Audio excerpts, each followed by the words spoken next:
What's everybody up to? All right. 5 red flags to avoid when hiring contractors. However you want to say it. 5 things to look out for when hiring contractors. There's plenty of things to look for. There's probably 15, there's probably 100 red flags when looking out. But these are the 5 ones that I've run into and you should look out for too. Not saying these are the most, but I'm just saying this is what I found. And I've learned from my mistakes and hopefully not to make any more of them when hiring contractors because, man, it sucks. All right, getting right into it. They're a bad contractor. Like, if you do your homework, you look up and see they show you work or the work that they're doing on the site is horrible. Like, I've seen crazy pictures, like, tile setting is this crooked, not half or 1/3. It's like, it's just not right. So keep that in mind. Inspect their work. If you already gotten to the point where they're on your job site and you already gave them money to work and they're there working, for one, they're there working, so that's actually kind of a good thing. But make sure that they're capable, they're competent. It's just you can look and see. Make sure you have references or past work they've done. Don't just hire them on the spot just because of their word. They're just or they're crooks. They have criminal record.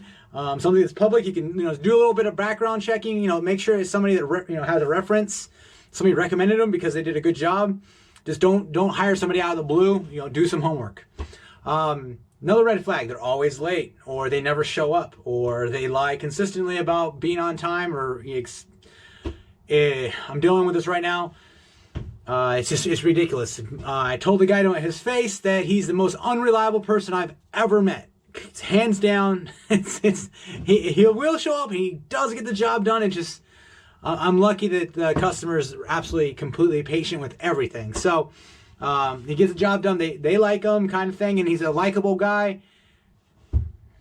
There's something to be said. If do what you say you're going to do when you say you're going to do it. I mean, that's how this business. That's how I thrive, because I'm usually almost always where I say I'm going to be when I say I'm going to be there, unless there's something happens, and then I communicate and then let them know. So, and it's always like, okay, no problem. But sometimes, they're disappointed. It's tough stuff. And I have a legitimate reason why I'm not there. It's not an excuse, etc., etc. So they always are late, never show up, or they say something and do another. Red flag, absolutely. Next one would be no social media or website. Nowadays, to actually make it and be a career in this, you have to minimum have a social media.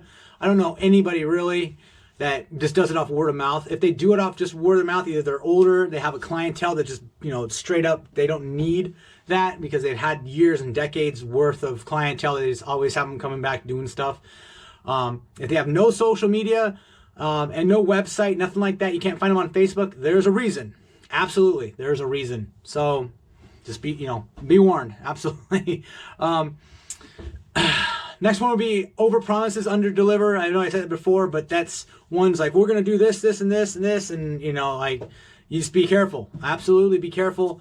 You'll notice, like, if, they say they're a multi-million-dollar company, they come in, they drive up in, ragtag Dodge Dakota that's been rusting.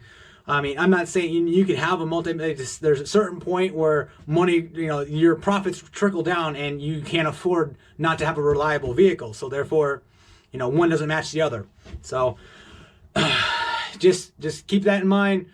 I've had them where they just overpromise, underdeliver. I know we had, like, my wife and I a long time ago. This guy came out as I think he was for, like, Broadco restoration service because we had a tree fall in our house, part of a tree. And he was just, doing this, promised everything. And then, once it actually came down to it, it was just like the bare minimum kind of thing. And we never saw him again kind of thing. So, just do what you say you're going to do when you say you're going to do it. Really, it's that simple. The last one I'll say, number 5, I can keep going. Number 5 was don't give them money up front unless it's for materials or a small amount. So I personally collect a first payment per contract, per deposit, whatever, depending on what state you use, what you call it, first payment, contract, deposit, whatever. But I automatically collect a first payment for materials that they want me to purchase, and for just initial laboring to get on site. if you are unsure of them, you can give them a small fee, and then obviously first payment will be due upon we first get to the job site for that first day of work, because then you see them showing up, etc., etc. I personally do not finance my customers' jobs, so they have to give me money for whatever materials I need to bring, and even then it's pretty small. It really is. If you can't afford $500, then how are you going to afford an entire project? But I've seen people, horror stories, like they gave them thousands and thousands of dollars and they just disappear. Like, don't do that. Absolutely do not do that unless you completely trust them. You see, if a customer or if a contractor has a trailer truck that's name branded, they have a great website, they've done a bunch of work, they're not gonna, they shouldn't try to screw you out of disappear with your $1,000 or something. It's not worth it, because reputation is everything in this business. So don't give them a large upfront sum of money unless you absolutely trust them and it's warranted. That's all I have to say about that.